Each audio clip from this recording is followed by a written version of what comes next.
O assunto que nós temos abordado desde o domingo passado é um assunto relativamente complicado e que pouco ou muito mexe com todos nós. Dinheiro é um assunto difícil. Nós vivemos numa sociedade capitalista, consumista, movida por dinheiro. Nós somos educados desde cedo a fazer tudo o que nós fazemos por dinheiro. Estudamos para poder ter uma profissão, para ganhar dinheiro. Nós trabalhamos duro, não para exercer a vocação que Deus colocou em nosso coração, não. Nós trabalhamos duro para ganhar dinheiro. Nós sonhamos com dinheiro, nós planejamos dinheiro, fazemos planejamento financeiro. Não que isso em si seja ruim, mas quando a finalidade de todas as coisas é só dinheiro, dinheiro, dinheiro, nós entramos num campo muito perigoso da vida. E na semana passada nós começamos uma série chamada Prosperidade, que acontece ainda hoje e no próximo domingo, tentando olhar para a Bíblia para analisar o que a Bíblia diz sobre dinheiro. E aí eu gostaria de começar relembrando alguns pontos importantes que nós falamos na semana passada, que você deve se lembrar para a gente continuar a nossa conversa hoje. A primeira coisa importante que nós vimos na semana passada é que Deus é dono de todo o dinheiro. Então, para cristãos que querem viver a Bíblia, não há seu dinheiro e meu dinheiro.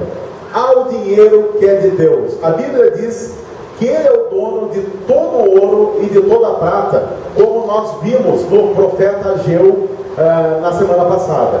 Deus é dono de todo o dinheiro.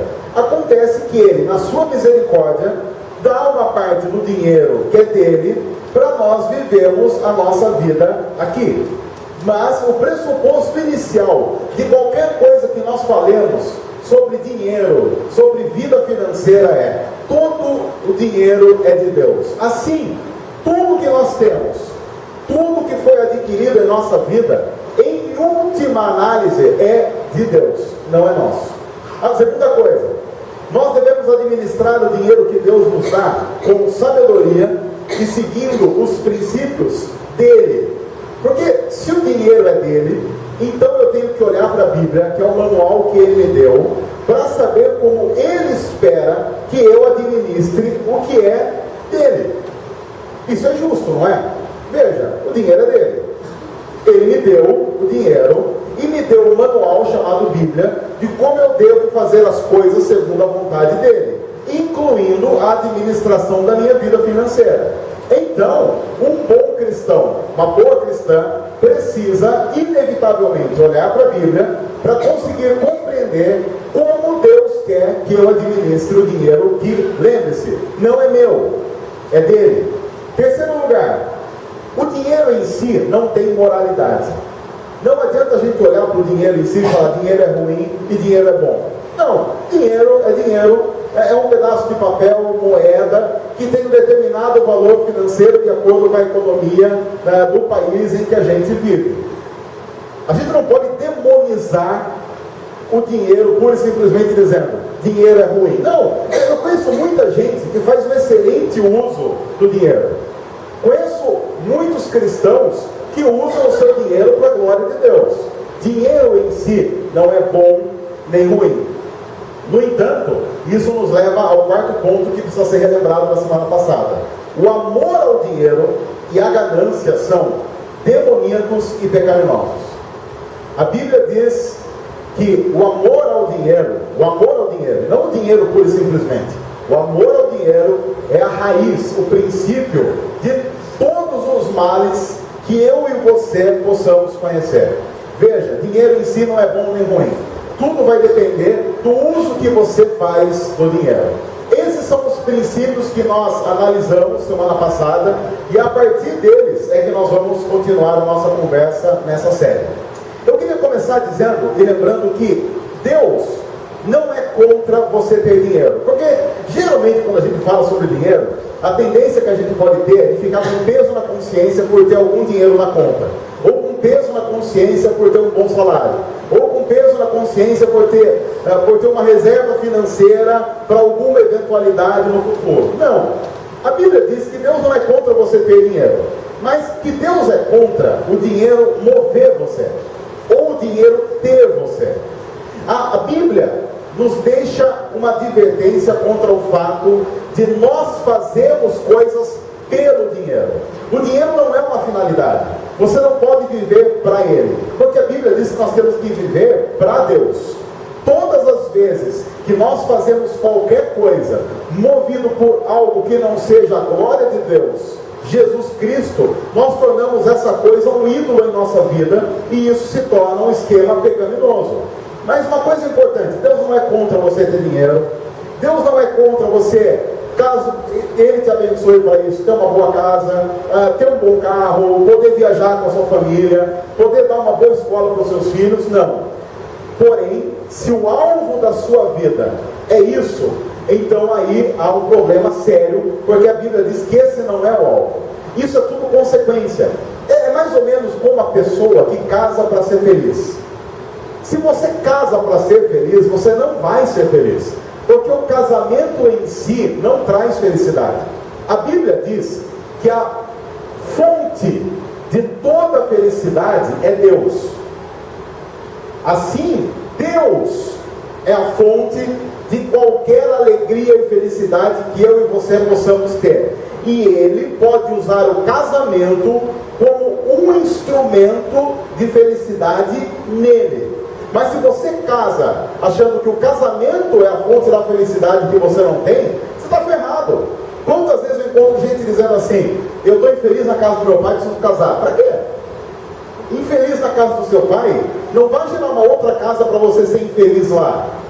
Infeliz por infeliz, seja infeliz ali onde você está mesmo. O que nós precisamos redescobrir é que a fonte da felicidade é Deus. Quando nós nos saciamos na fonte, aí todas as outras ramificações e vertentes dessa fonte vão sendo inundadas pela alegria de Deus, que nos dá essa força. Uma outra coisa: Deus abençoa o seu povo. Isso é verdade, está escrito na Bíblia muitas e muitas vezes que Deus abençoa o seu povo, Deus abençoa o seu povo. No entanto, não está escrito na Bíblia que Deus quer todo mundo rico. A teologia da prosperidade olha para textos que diz: Deus abençoa o seu povo, e diz: está vendo? A Bíblia diz que Deus abençoa o seu povo. Só que o problema da teologia da prosperidade é que quando ela lê na Bíblia que Deus abençoa o seu povo, a única coisa que ela consegue pensar como sinal de bênção é dinheiro, dinheiro, dinheiro. Se você é abençoado é porque você tem dinheiro. Se Deus te abençoa é porque Ele vai te dar dinheiro. A Bíblia não diz isso. A Bíblia diz que Deus pode nos abençoar das mais diversas maneiras. Inclusive, o sofrimento pode ser um tipo de bênção, dependendo do que Deus quer produzir em seu coração com aquele sofrimento. Quantas vezes você já viu slogan de determinadas igrejas assim: pare de sofrer? Já viu algum slogan assim? Pare de sofrer.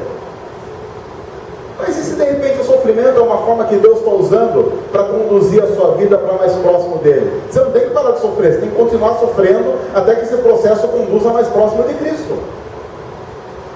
Deus abençoa o seu povo? Sim, e a Bíblia diz isso de maneira muito clara. O que significa que a bênção de Deus sempre é dinheiro? Não, não. Às vezes eu vou conversar com algumas pessoas, elas falam assim: mas Marquito, é incrível, porque eu oro e a dívida só aumenta. Como se houvesse alguma ligação entre orar mais e dívida diminuindo. Como se a oração produzisse um despertar financeiro. Sei lá, alguma coisa assim, do tipo: você ora muito hoje, você passou um domingo orando, você vai chegar no seu trabalho amanhã cedo, o seu chefe vai olhar para você e falar assim: aumento. Aumento, 20%. Mas por quê? Eu não senti. Pode ser que isso aconteça, mas eu garanto para você que é mais provável não. É mais provável que você orando muito, o seu patrão olha para você e fala assim: eu tenho um projeto para você, olha, o faz-me rir não vem, mas você é a pessoa para esse projeto. Aí você vai trabalhar mais do que todo mundo trabalha para ganhar a mesma coisa no final do mês, porque simplesmente o cara vai olhar para você e falar que você é o cara para aquele momento, você é a pessoa para aquele momento. Isso pode ser uma grande bênção, dependendo do que no final você não ganha mais dinheiro com isso. Mas as pessoas vão olhar para você e falar assim: poxa, esse faz bem feito. Por que será que ele faz bem feito? O quanto fazer bem feito alguma coisa reflete o nosso Deus, que sempre faz bem feito todas as coisas que faz. Tudo vai depender sempre de como você vai usar as coisas para a glória de Deus. Vamos para a primeira advertência bíblica, que é importante nesse sentido. Lucas 12, versículo 34, é uma fala de Jesus. E quando você vê que é uma fala de Jesus, claro que você deve partir do pressuposto que isso é algo muito importante para a sua vida e para a minha vida. Lucas 12, 34, está escrito o seguinte: pois onde estiver o seu tesouro, ali também estará o seu coração. Quando Jesus está dizendo, pois onde estiver o seu tesouro, ele está querendo dizer, onde estiver aquilo que é mais importante para você, é ali que vai estar o seu coração. Assim, algumas perguntas precisam ser feitas. O que deixa você preocupado? Dinheiro deixa você preocupado? Se dinheiro deixa você mais preocupado do que as outras coisas, então provavelmente o seu coração está exatamente ali. O que deixa você nervoso? Falta de dinheiro deixa você nervosinho? Se sim, provavelmente seu coração está ali, porque aquilo mexe com você, aquilo mexe com as suas estruturas. Veja o que Jesus está dizendo: o seu coração está inevitavelmente onde está o seu tesouro. No que você investe seu tempo? Quando você olha para a sua agenda, o seu tempo investido mostra para onde o seu coração está direcionando a sua vida. Para descobrir aonde está o seu tesouro, são perguntas básicas que você deve responder. O que deixa você nervoso, o que estimula você, o que abala você, onde você investe seu tempo. Essa é a resposta. Porém, a Bíblia dá uma advertência seríssima para nós cristãos. Inevitavelmente, onde estiver o seu tesouro, o seu coração está ali. O que significa também dizer que se nós descobrirmos que o nosso tesouro é o nosso dinheiro, onde é que vai estar o nosso coração? No dinheiro. E se ele está no dinheiro, onde é que ele não está? Em Deus. Não tem o perigo disso?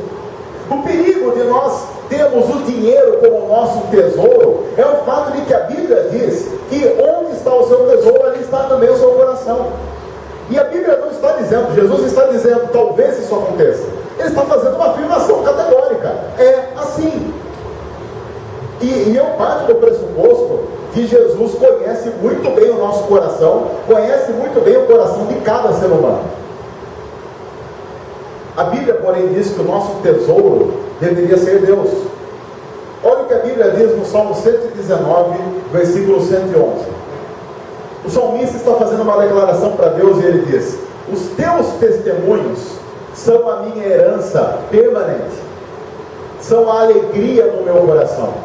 O salmista está dizendo: a tua palavra, Senhor, é a minha alegria, a tua palavra é a minha herança, é o que eu preciso para viver e para ser feliz. O que vier além disso é lucro, mas o que eu preciso para ser feliz é a palavra do Senhor, o testemunho do Senhor. Isso é a minha herança, essa é a alegria do meu coração. Quando eu olho para esse salmista, há uma constatação a ser feita. Onde é que está o tesouro dele? Em Deus. Onde é que consequentemente está o coração dele? Também está em Deus. O Salmo 16, versículo 5 diz assim: Senhor, Tu és a minha porção e o meu cálice. E olha o que ele diz no final do versículo: és Tu que garantes o meu futuro. O coração dele está em Deus, e consequentemente, quando o ser humano coloca o coração em Deus, a primeira tentação que é colocada em seus ouvidos é: tá bom, você vai colocar o seu coração em Deus, mas e amanhã? Você não tem conta para pagar? Não tem boleto vencendo essa semana, não? A sua conta não está raspando ali no vermelho, já não deu uma entradinha no vermelho? Você não está tendo que enrolar cartão, dívida de cartão mês após mês? Você precisa dar uma investida ali, colocar o seu coração um pouco ali. A Bíblia diz: não. Você coloca o seu coração em Deus, porque Ele é que garante o meu futuro. Aliás, parêntese, se você tem dificuldades financeiras e está atolado financeiramente, provavelmente você está fazendo um péssimo uso do dinheiro. É porque você está ouvindo a voz do dinheiro dizendo: gaste, gaste, gaste, gaste. Porque, veja, só você pegar dinheiro na mão, qual é a primeira coisa que você quer fazer? Gastar. Fica sublime, né? Gastar. Essa é a mensagem do mundo capitalista em que nós vivemos. Gaste, gaste. Pessoas que têm uma séria dificuldade na vida financeira estão demonstrando de uma forma ou de outra onde já está o seu coração. Até mesmo pelo péssimo investimento que se faz o dinheiro.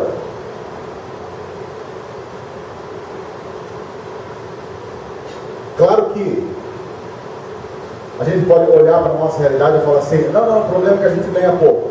Não. O problema é que a gente gasta mal. Esse é o problema. Porque se a gente fosse colocar na ponta do lápis os gastos desnecessários, é absurdo. Todo mundo aqui já teve a experiência de fazer compra com fome. Não teve? Alguém aqui nunca fez compra com fome? O que acontece quando você faz compra com fome? Você compra tudo e mais um pouco. Você chega no mercado e fala, quanto custa esse mercado? E é muito engraçado que se você vai sozinho fazer compra com fome, quando você chega em casa e despeja a compra que você fez, a pessoa que ficou em casa olha para você e fala o quê? Você comprou um mercado, quer dizer, você fez virou sócio daquele negócio, e a pessoa olha para aqui e fala, não, mas olha, essa bolacha aqui, está numa promoção aqui de 12 por 6. Tá, mas a gente precisa? Não, mas não é questão de precisar, é uma delícia. Ninguém está falando que não é uma delícia. A questão é de necessidade.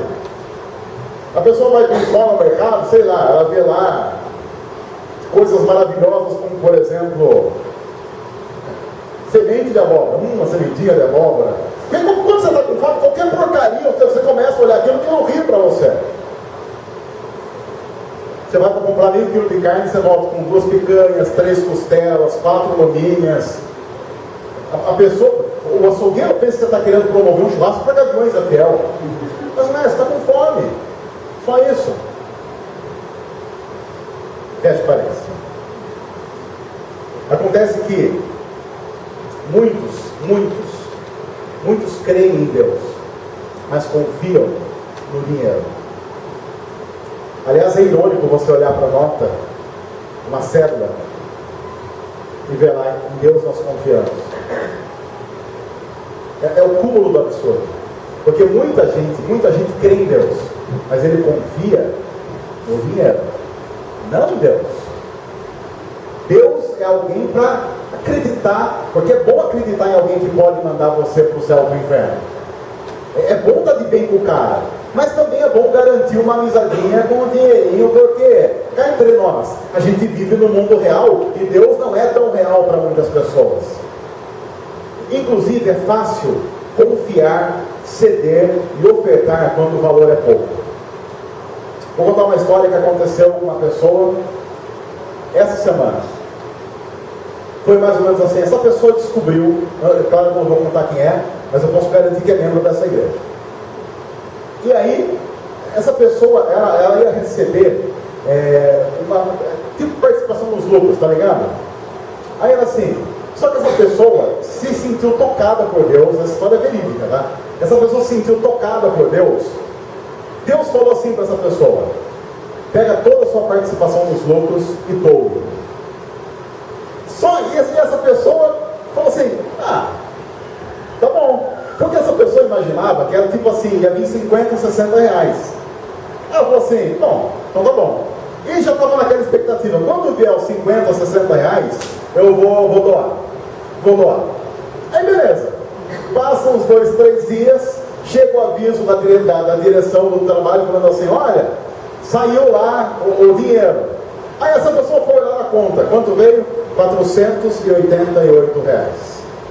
Veio um pouquinho mais do que essa pessoa imaginava. Então a conta para a doação integral foi de 60, 50, 60, 70 para 488. No entanto, o que Deus tinha falado para essa pessoa? Você vai doar tudo como um exercício para que você se desapegue dessa porcaria de dinheiro, que no caso específico daquela pessoa é uma necessidade. E aí, o que você faz? E agora? Você pode parcelar, obviamente, você veja bem. Dá uma parcelada. Você pode até, inclusive, incluir um jurinho aí. Olha, para 282 a gente já arredonda para 500, faz 10,50 e arredonda a parada, sai tudo bem. No entanto, o que a voz de Deus tem dito para as pessoas? Você vai doar tudo. É fácil ofertar, ceder, quando a quantia envolvida é pouca. Mas é muito complicado quando a quantia aumenta e de alguma forma a gente sabe que precisa desse exercício para destruir um ídolo em nosso coração. Aí a pessoa chegou para mim e falou assim: o que eu faço? Dinheiro é seu, faz o que você quiser. Claro que eu sabia o que ela tinha que fazer. Mas vai que a pessoa oferta com falta de fé, dá um problema, depois a culpa vai ser minha. Deus não falou para mim. Graças a Deus. Mas falou para aquela pessoa. Até que passou uns 2 dias. Foi muito engraçado, porque essa pessoa terminou de ouvir a mensagem de domingo pela internet. Aí entrou em contato comigo e falou assim: olha, domingo já está lá tudo.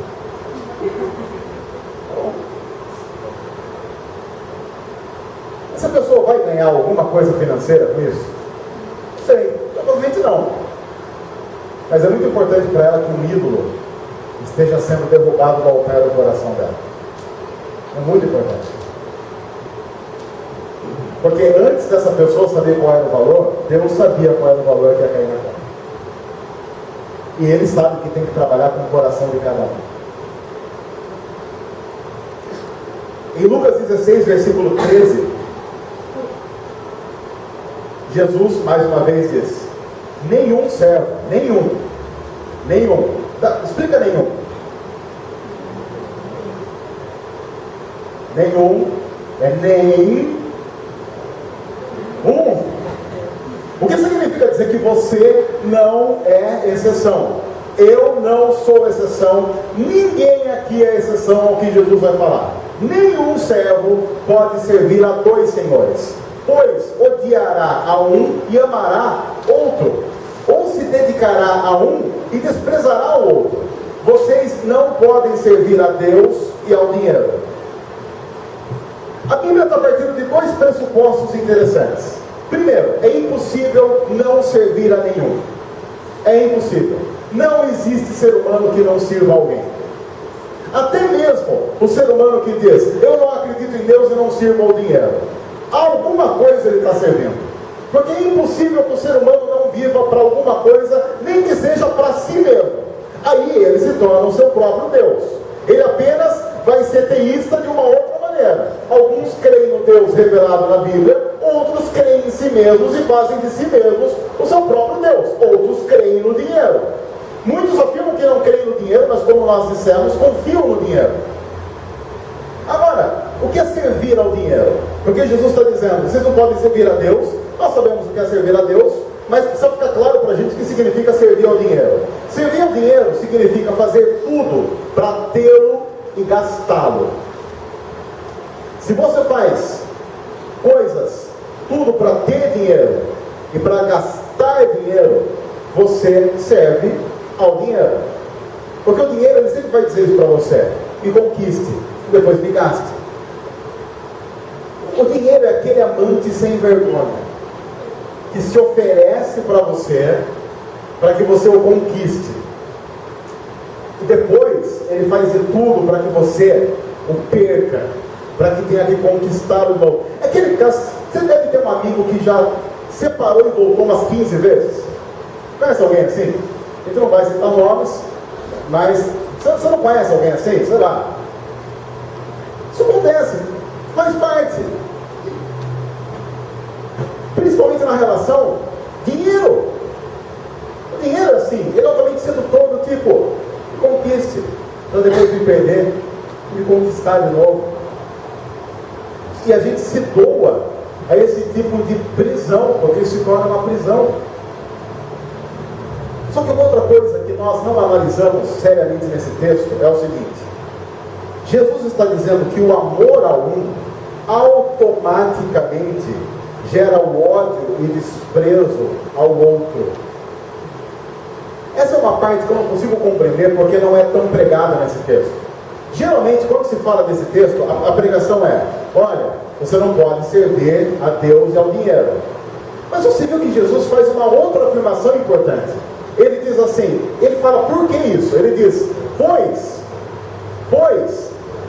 odiará um e amará ao outro, ou se dedicará a um e desprezará o outro. O que Jesus está dizendo é que quando você serve a um Senhor, você despreza o outro Senhor. Quando você ama um Senhor, você passa a odiar o outro Senhor. Assim, pessoas que servem de verdade a Deus têm qual postura com relação ao dinheiro? Desprezo. Não que são pessoas que não querem ter dinheiro. São pessoas que dinheiro é apenas mais uma coisa que eu tenho ou não tenho. O importante é Deus. Pessoas que têm um relacionamento profundo, quando olham para a nossa sociedade e veem a forma como a nossa sociedade se relaciona com o dinheiro, qual o sentimento que eles têm? Ódio. Dessa idolatria desenfreada. Automaticamente a Bíblia está dizendo que pessoas que servem ao dinheiro, o que é que elas fazem com Deus? Elas desprezam Deus.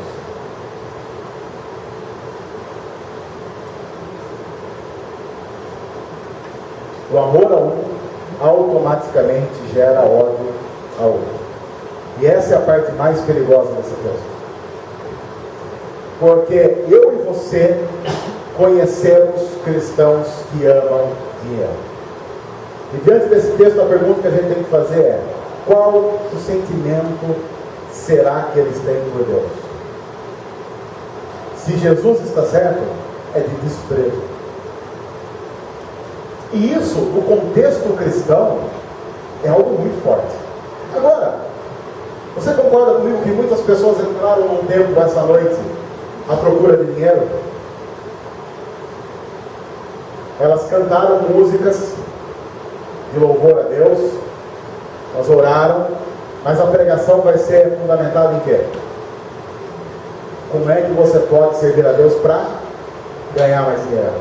Ganhar mais dinheiro, ganhar mais dinheiro, ser mais próspero, próspero, próspero. No final, qual é o Deus que está sendo pregado? No final, o Deus da Bíblia é apenas uma escada para você chegar onde você deve chegar, que é o quê? Riqueza. Isso é um absurdo teológico. É absurdo, porque em nenhum momento a Bíblia diz que é assim. A Bíblia diz que o alvo é Deus, e qualquer outra coisa comparada a Deus é lixo, mesmo que seja todo o dinheiro do mundo junto. Num outro texto, em Mateus 19, de 21 a 24, Jesus é indagado por um jovem sobre o que ele deve fazer para herdar a vida eterna. E olha o que Jesus diz para ele. Jesus é muito tranquilo para dizer algumas coisas muito fáceis de fazer. Simples. Quem aqui não estaria disposto a fazer isso? Não é verdade? Vá, vende tudo que tem, dá aos pobres e depois segue Jesus. Já imaginou se para ser batizado numa igreja tivesse que fazer isso? Eu arrisco dizer que nós teremos poucos batismos em séculos. Ai, pastor, eu queria ser membro aqui da igreja, o que eu faço? Tem alguma coisa no seu nome? Tem. Venda, dê aos pobres, traz aqui o recibo de venda, a gente vê que vendeu mesmo, e daí você pode ser batizado. Eu volto a ligar. Eu vou conversar aqui com o pessoal de casa, eu dou uma ligadinha. Imagina quanto bloqueio no Facebook a pessoa me ia levar. Levar bloqueio no Facebook, cuidado. Jesus fala algumas coisas meio complicadas. Deixa eu dizer uma coisa, isso aqui não é padrão, tá? O que Jesus está respondendo é específico a um jovem que tem muita dificuldade nessa área. Ouvindo isso, veja, o jovem afastou-se triste, porque tinha muitas riquezas. Na verdade, o texto mesmo diz que eram as riquezas que tinham esse jovem. Ele não era dono das riquezas. As riquezas que comandavam a vida dele. Então Jesus disse aos discípulos, e aí vem uma parte complicada que aí entra todo mundo. Digo-lhes a verdade, dificilmente um rico entrará no reino dos céus. O que eu já vi de gente tentando explicar o que Jesus está querendo dizer, mas deixa eu dizer o que Jesus está querendo dizer, tá bom? Depois de uma profunda exegese no texto, o que Jesus está querendo dizer é, dificilmente um rico entrará no reino dos céus. Eu gostaria de palmas para a análise teológica. Eu passo a semana estudando, fazendo exegese do texto, chega a uma conclusão teológica tão profunda e vocês não vão estudar mais. Jesus não está dizendo que é impossível, ele está dizendo que é difícil. E se Jesus está dizendo que é difícil e ele é o dono do reino, é difícil. O que eu posso fazer? Eu gostaria muito, se eu estivesse lá falando, Jesus, chega aqui um pouco, vamos conversar. Vamos assim, coloca aqui talvez assim, um cara podre de rico, muito rico, mas rico, assim, é rico, é complicado, porque, inclusive na sociedade que a gente vive, como a gente viu na semana passada, dificilmente alguém aqui não pode se considerar rico, tendo o que comer, onde morar, o que vestir. Aí dizer que é difícil a gente entrar no reino é complicado. E eles digam ainda, porque alguém Pedro deve ter chegado lá e falado assim, ó, mas Jesus falou, e digo mais. Jesus não ia falar essa parte, aí Pedro chegou querendo dar um pitaco, falou, não vou falar mais também. Aí Judas já fez, e solta! E eles digam ainda, é mais fácil passar um camelo pelo fundo de uma agulha do que um rico entrar no reino de Deus. Você já tentou? A gente não conseguiu um camelo, desculpa. A gente não conseguiu um camelo, houve uma falha, produção falhou essa semana, eu pedi um camelo, não conseguimos. A gente não conseguiu nem agulha, na verdade. Mas, você faz o seguinte, onde é que tem camelo mais próximo aqui? Zoológico de onde tem camelo? São Paulo. Você fala assim, vai para São Paulo, leva uma agulha, ou vai lá para o zoológico de São Paulo, invade lá o lugar dos camelos e tenta passar o camelo pelo fundo de uma agulha. Fizeram análises teológicas, assim, exegéticas, do que significa essa buraco de agulha. Alguns falam que a agulha era uma porta, era um portão lá de Jerusalém que era muito estreito. Dá para você fazer a análise se você quiser. O que Jesus está dizendo é difícil. Jesus está dizendo só por Deus. Só por Deus. A única pessoa que pode fazer o camelo passar pelo buraco de uma agulha, se quiser, é Deus. Jesus está dizendo algo muito sério. Rico só entra no reino dos céus por Deus, não pelo dinheiro.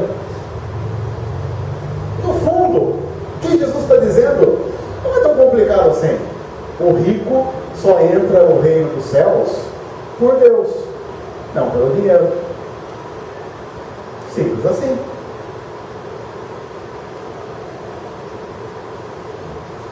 Agora, se Jesus disse que é mais difícil para o rico, por que a gente fica tentando deixar a nossa situação espiritual cada vez mais perigosa?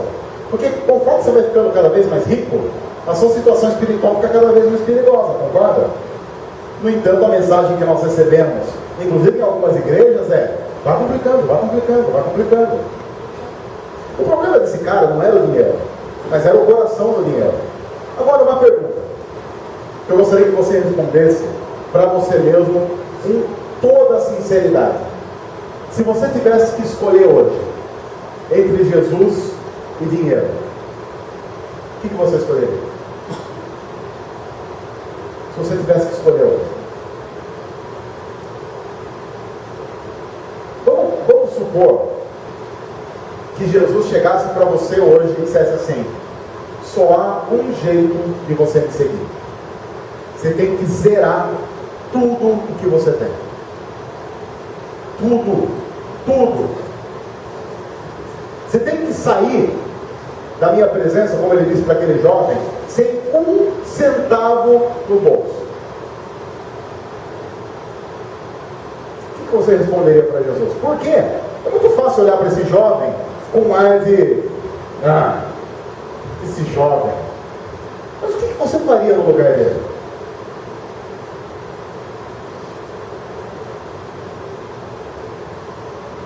Porque talvez seja a pergunta que Jesus está fazendo para alguns.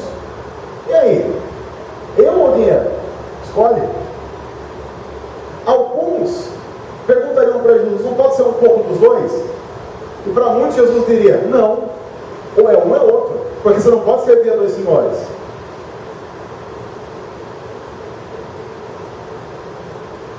Notou como o Evangelho é completamente, absurdamente loucura no mundo que nós vivemos?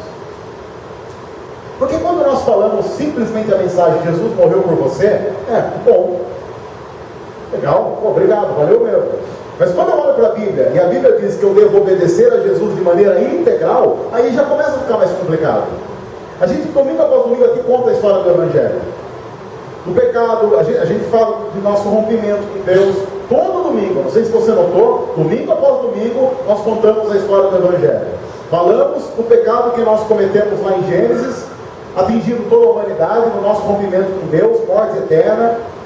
Nós falamos todo domingo que o que nós merecemos é o inferno, mas porque Deus nos amou, como fruto do amor, não de um pagamento, Ele manda o próprio Filho para morrer em nosso lugar, para todo o nosso pecado ser colocado sobre Ele na cruz. Todo. Para nos garantir vida eterna. Uma coisa que nós precisamos perguntar a respeito de dinheiro, money quanto custa a vida eterna? Se você pudesse pagar, se tivesse no mercado para vender, vida eterna, é um produto que você compra, toma, e todos os seus pecados estão pagos, e você vai viver eternamente com Deus, no bom e no melhor. Quanto custaria isso, será? Custaria mais que um carro popular zero? O que você acha? Vida eterna, garantia de vida eterna. Tomou, custaria mais que um carro popular zero, custaria? Quanto será que alguém, um grande empresário à beira da morte, pagaria para ter um pouquinho dessa bebida? Será que ele pegaria toda a herança dele e daria para tomar um golinho disso e garantir, está garantindo vida eterna para você com Deus? Será que alguém investiria nisso mais do que todo o dinheiro que tem na conta? Talvez. Porém a Bíblia diz que Deus fez isso de graça. A morte foi vencida, Jesus ressuscita, não há mais morte. Não há mais morte eterna, a vida eterna para aqueles que vivem diante dele. Para depois de viver pelo dinheiro, uma troca estranha. Mas se tivéssemos que escolher hoje entre Jesus e dinheiro, o que é que nós escolheríamos?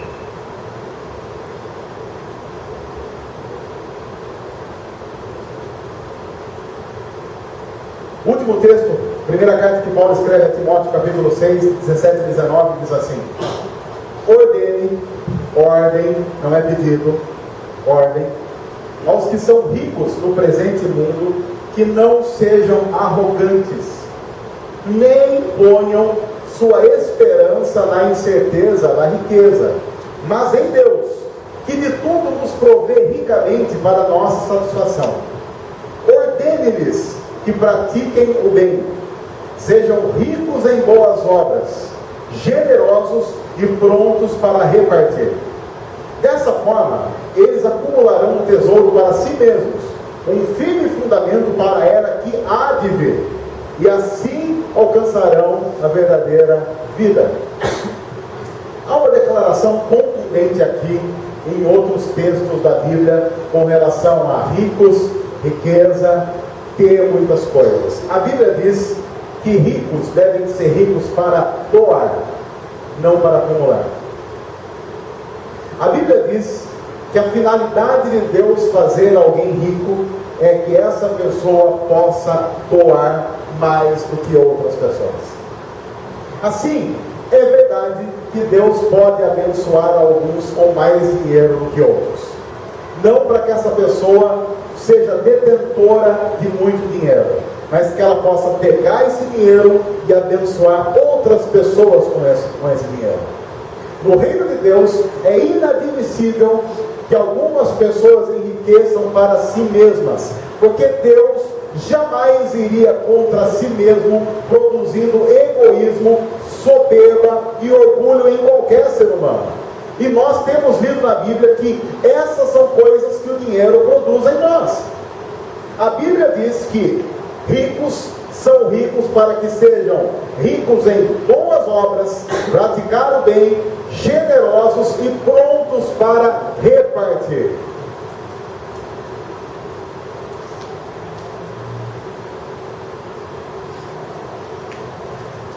A Bíblia diz, e Jesus faz essa declaração originalmente que Jesus faz está em Deuteronômio, lá no Antigo Testamento. Lá em Deuteronômio, no Antigo Testamento, diz assim: os pobres sempre existirão. Já ouviu essa declaração? Jesus faz inclusive essa declaração. Jesus diz assim: os pobres sempre estarão entre vocês. Quantas vezes eu vi gente que acumula muito dizendo assim: não, pobreza é inevitável, porque quando a própria Bíblia diz, sempre vai existir pobre. As pessoas da época de Jesus conheciam a Torá, a Bíblia, conheciam. Jesus conhecia a Bíblia. Então, quando Jesus cita um texto do Antigo Testamento, ele sabe do que está falando? O que você acha? Sabe, não sabe? Quando você vai para Deuteronômio, está escrito assim: vocês sempre terão pobres entre vocês. Alguém consegue adivinhar o que vem logo na sequência? Vem orientações para que as pessoas que estão convivendo com esses pobres façam algumas coisas para que essas pessoas deixem de ser pobres. O texto lá de Deuteronômio diz assim: sempre haverá pobres entre vocês, mas essa não é a vontade de Deus. Diz lá em Deuteronômio: os que têm dinheiro têm que repartir com esse, até que chegue a um ponto em que todos tenham absolutamente a mesma coisa. Nós, é claro, paramos no texto onde convém para nós. Sempre vai ter pobre. A Bíblia diz que sempre vai ter pobre. Jesus disse que sempre vai ter pobre. Então eu olho o pobre e falo: a Bíblia falou que assim, eu não posso nem ir contra a Bíblia. Quando você volta para o texto original, a Bíblia diz: sempre vai haver pobre. Então você que convive com o pobre tem que fazer isso e uma das coisas que a Bíblia inclusive diz: reparta sem juros. E quando é que a pessoa paga? Sabe quando? Quando puder. A gente olha para esse texto e fala assim: que absurdo. Sabe o que Deuteronômio diz? Não esqueça quem é seu irmão. E não esqueça uma outra coisa: a terra onde vocês estão pisando é de quem? É de Deus. É por isso que inclusive havia aquela lei que eu disse na semana passada, de a cada 7 anos todas as dívidas tinham que ser eliminadas. Todo o dinheiro emprestado não foi devolvido, quem emprestou arca com prejuízo. Uma coisa interessante que há inclusive na lei: e qual mesmo é os juros que eles podiam cobrar? Nenhum. O povo de Deus era proibido de emprestar a juros. O que de uma certa forma até é uma ironia muito grande, grandes instituições bancárias serem dirigidas por judeus hoje. Mas quando você olha para a Bíblia, o povo de Deus é proibido de cobrar juros. Eu nem vou dizer para você que eu conheço agiotas cristãos. E alguns aqui conhecem. Agiotas cristãos. O cara estupra a Bíblia. Estupra a Bíblia para violentar outros irmãos e irmãs. Porém, a Bíblia tem uma afirmação categórica sobre Deus. Diz lá no Antigo Testamento: porque Deus é que cuida dos pobres, das viúvas e marginalizados. A Bíblia diz que Deus é o Pai dos pobres.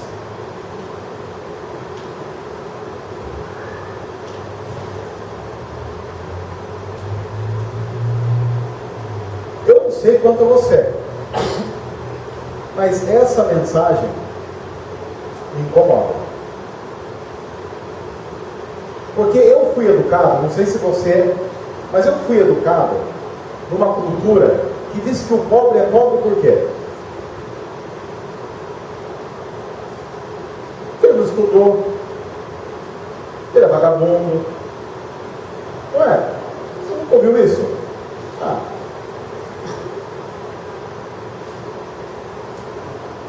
Mas qualquer pessoa aqui que já trabalhou nas periferias, sabe que em nosso país a pobreza não é fruto de vagabundagem, é fruto de um sistema que mina oportunidades de muitas pessoas. Uma coisa é falar sobre vagabundagem, sabendo que minhas filhas amanhã vão para a escola e vai ter professor, vai ter material. Outra coisa é uma mensagem como essa pregada nos sertões do nosso país, ou em lugares não tão longe, onde as crianças não têm escola, não têm nada. O que significa dizer que elas não têm futuro?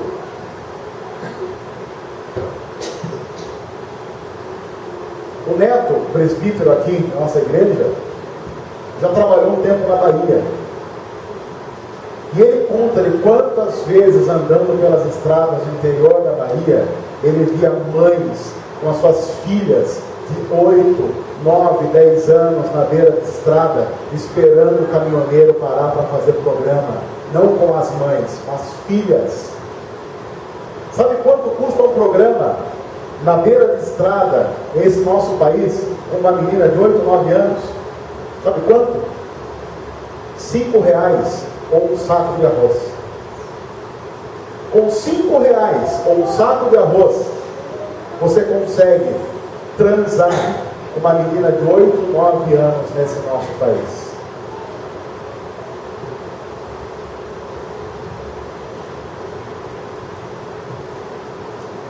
Uma vez ofereceram para ele uma menina no centro de uma cidade onde ele morava.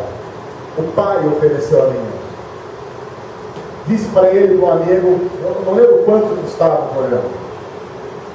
Quando o pai viu que eles se assustaram e meio que se revoltaram com a oferta deles transarem com a filha, que tinha, se não me engano, 10 anos, o pai falou assim, opa, não, desculpa, tem a minha esposa. Ela está grávida de 5 meses, mas olha, não tem problema. Esse é o nosso país. Tudo isso por causa de quê? Dinheiro. Desigualdade gerada pelo acúmulo de dinheiro. Esse é o nosso país. Ricos devem ser ricos para doar, não para acumular. Se nós voltássemos a princípios cristãos, nós teríamos um país diferente. Se cristãos fossem verdadeiramente cristãos, nós teríamos um país diferente. Mas às vezes a nossa conta bancária clama contra nós. Eu gostaria de terminar essa mensagem dizendo o seguinte, como eu disse no começo, Deus é contra dinheiro? Não. Deus é contra o dinheiro nos dominar. Porque a única pessoa que tem direito de nos dominar é Cristo Jesus. Ele é o Senhor, não o dinheiro.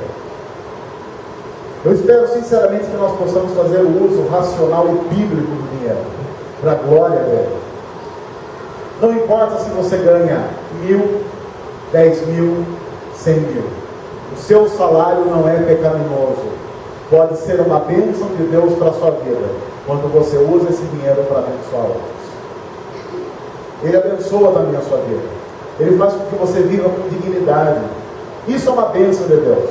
Mas não deixe, em nome de Jesus, que esse dinheiro domine você. Não viva para ele, não viva por ele. Viva única e exclusivamente para a glória de Deus. A ele todo louvor, a ele toda a glória, hoje e sempre. Amém.